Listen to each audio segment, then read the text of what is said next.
My neighbor poured concrete on my land, parked on it for years like it was his, and when I finally showed him proof, he looked me dead in the eye and told me I was wrong, like reality itself was negotiable. I didn't argue. I didn't raise my voice. I just nodded, went back home, and decided I was going to let something bigger than both of us settle it. And the thing is, I don't think he ever believed I would actually follow through. So I moved into this house back in late summer of 2018. One of those quiet suburban streets where everybody waves, but nobody really knows each other. You know the type: trimmed lawns, flags on porches, the occasional dog barking at nothing. It wasn't fancy, but it felt like mine the moment I got the keys, like a reset button I didn't realize I needed. I'd just come out of a rough stretch in life. Nothing dramatic, just the slow kind of burnout that sneaks up on you. And this place felt like a chance to breathe again. Now, the first time I noticed it was probably my second week there. I was dragging a couple of boxes around the side yard, figuring out where I might put a fence eventually, and I remember stopping for a second and looking down, because something felt off. My neighbor's driveway, a wide slab of concrete that ran along the side of his house, didn't quite line up the way I expected. It seemed to drift, just slightly, into what I assumed was my yard. Not by a little either, a few feet at least. But here's the thing. When you're new somewhere, you second-guess yourself. I figured maybe the property line wasn't where I thought it was. Maybe the previous owner had some kind of agreement. Maybe I was just seeing it wrong. And honestly, I didn't want to be that guy, the new neighbor who shows up and starts pointing fingers over a couple feet of concrete. So I let it go. For a while. The guy next door, his name was Randall Pierce, mid-50s, always wore those sleeveless work shirts even when it wasn't that hot out. Had this way of standing on his porch like he owned more than just his house, if that makes sense. We had a few small interactions early on, nothing major, just neighbor stuff. A nod here, a short conversation there. He wasn't exactly warm, but he wasn't openly hostile either. Just firm, like he had already decided where the lines were in life and didn't expect anyone to question them. I remember one afternoon, maybe a month in, he was sealing that driveway, rolling on this glossy black coat like he was polishing a trophy, and I made a casual comment, something like, "Looks good," just trying to be friendly. He glanced at me, gave this short nod, and said, "Yeah, keeps it clean, and it's all mine, so I take care of it." And I don't know why, but that line stuck with me. It's all mine. The way he said it wasn't just pride, it was certainty, like there was no version of reality where that wasn't true. Still, I didn't push. Not then. Months went by, I settled into the house, got used to the rhythms of the neighborhood, morning coffee on the back step, mowing the lawn on Saturdays, waving at the same people walking their dogs at the same time every evening. It was peaceful in a way I hadn't experienced in years. And that driveway, it just became part of the background. Until I decided to build a fence. It wasn't even about him at first. I just wanted a little more privacy, maybe a place where I could let my dog run without worrying, something simple. I started getting quotes, looking at materials, and every single contractor I talked to said the same thing. You're going to want a survey before we put anything in the ground. And that made sense. I didn't want to build something and then find out later it was in the wrong place. So I hired a surveyor, a guy named Mitch who'd been doing this for over 20 years, quiet, methodical, the kind of person who doesn't say much unless he's sure. He came out early one morning with his equipment, those bright markers, measuring tools, the whole setup, and I remember watching him from my kitchen window, coffee in hand, thinking this was just a formality. It wasn't. A couple days later, he handed me the report, and I could tell from his face before I even looked at the paper that something was off. Not dramatic, not shocked, just certain. He said, "You might want to take a close look at this." And I did. The line was clear, precise, no ambiguity, running exactly where the legal boundary sat, and Randall's driveway wasn't just close to it. It was over it, by 6 feet and a few inches, stretching down nearly 40 feet of the property line. Not a corner, not a mistake, not something you could shrug off. A whole section.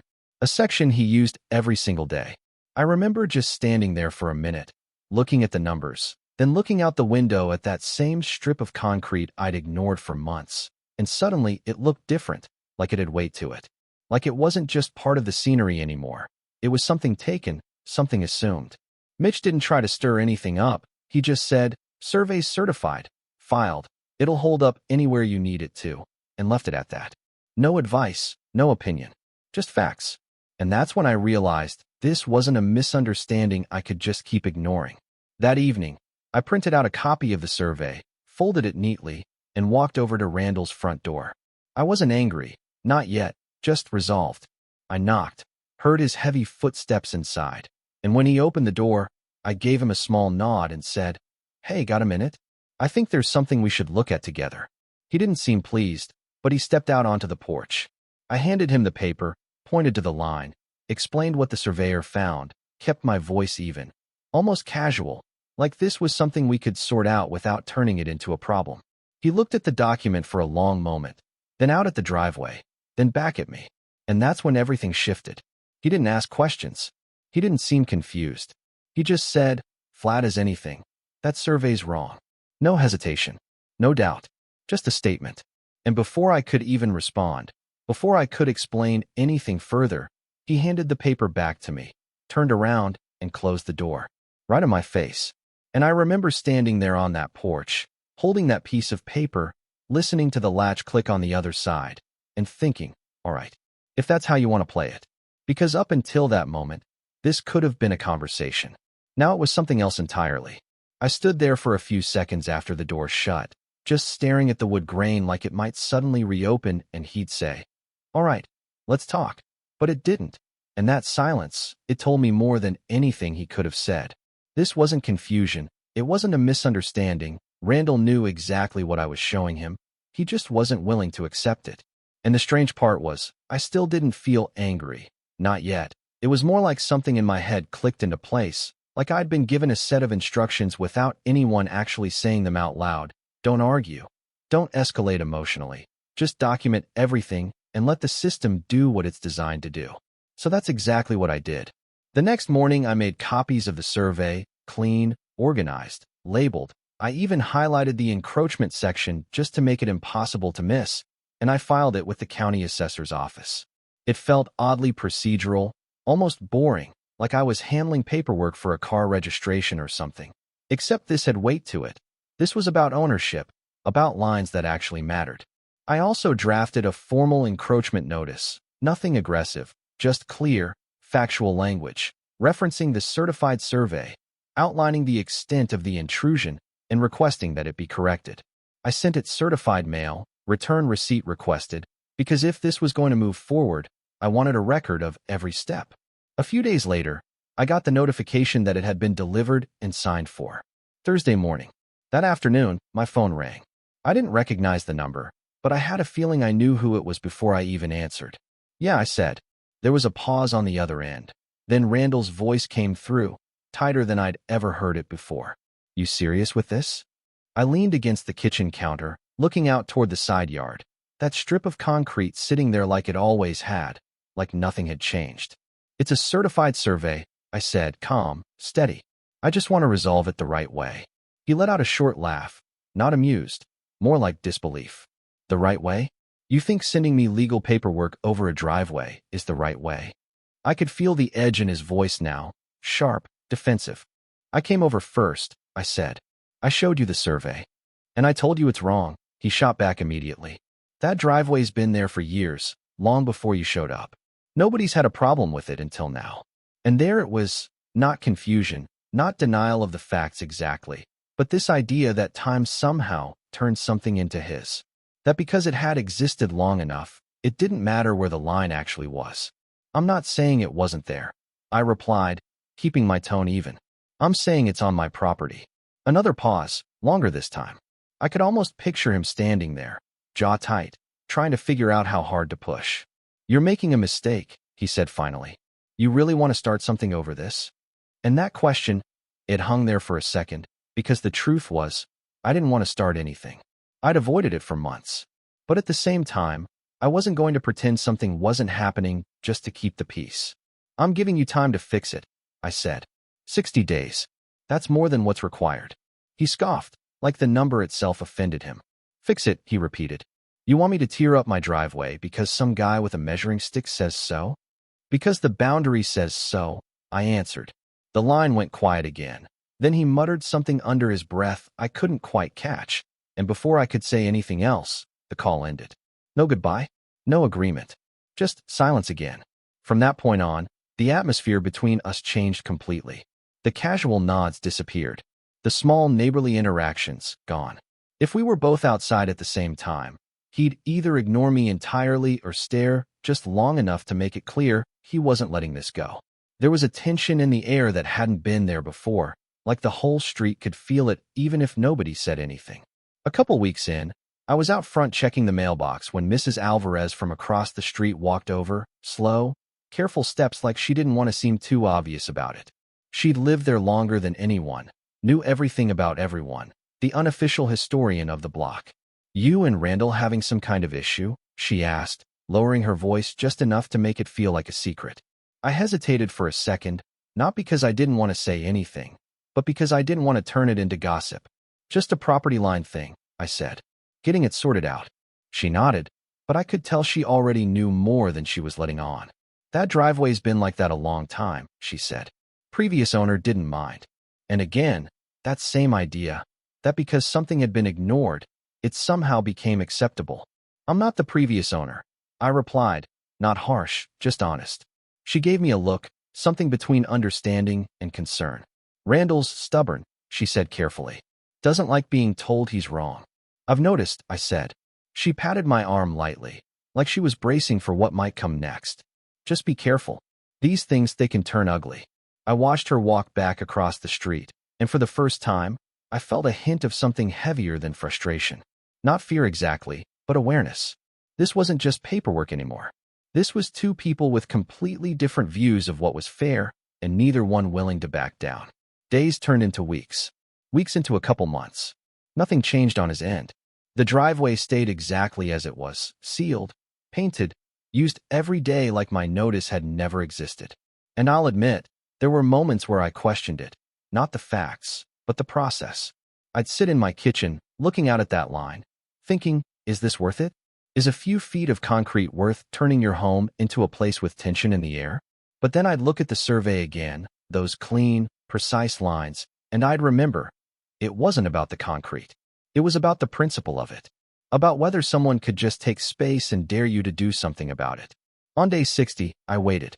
I didn't expect a miracle, but there's always that small part of you that thinks maybe, just maybe, something will change at the last minute. Maybe he'd call. Maybe he'd propose a compromise. Maybe he'd acknowledge reality just enough to find a middle ground. Nothing. Day 61, I made the call. County zoning enforcement. The woman on the line was professional, efficient, asked for the documentation, the survey, the notice, any correspondence. I had it all ready, organized down to the last detail.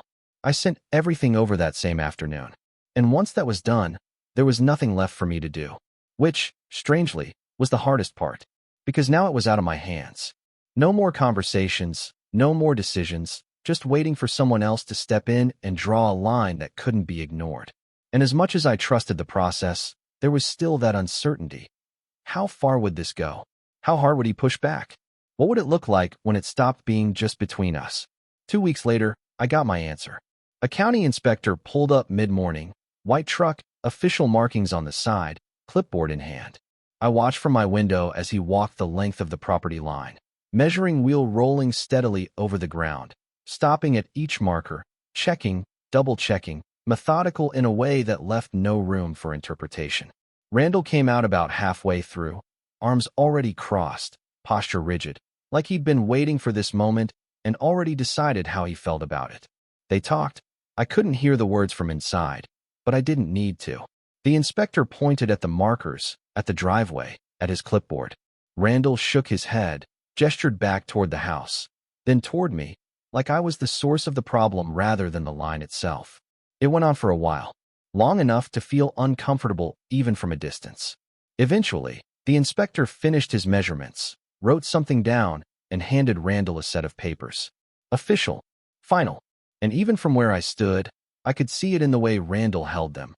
This wasn't something he could just dismiss.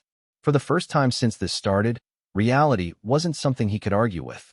It was something he had to deal with. I knew what those papers were before I ever saw them up close. You don't need to read the fine print to recognize when something shifts from a disagreement into a decision, from "we'll see" into "this is happening whether you like it or not." And the way Randall stood there holding them, shoulders tight, jaw set. It told me everything.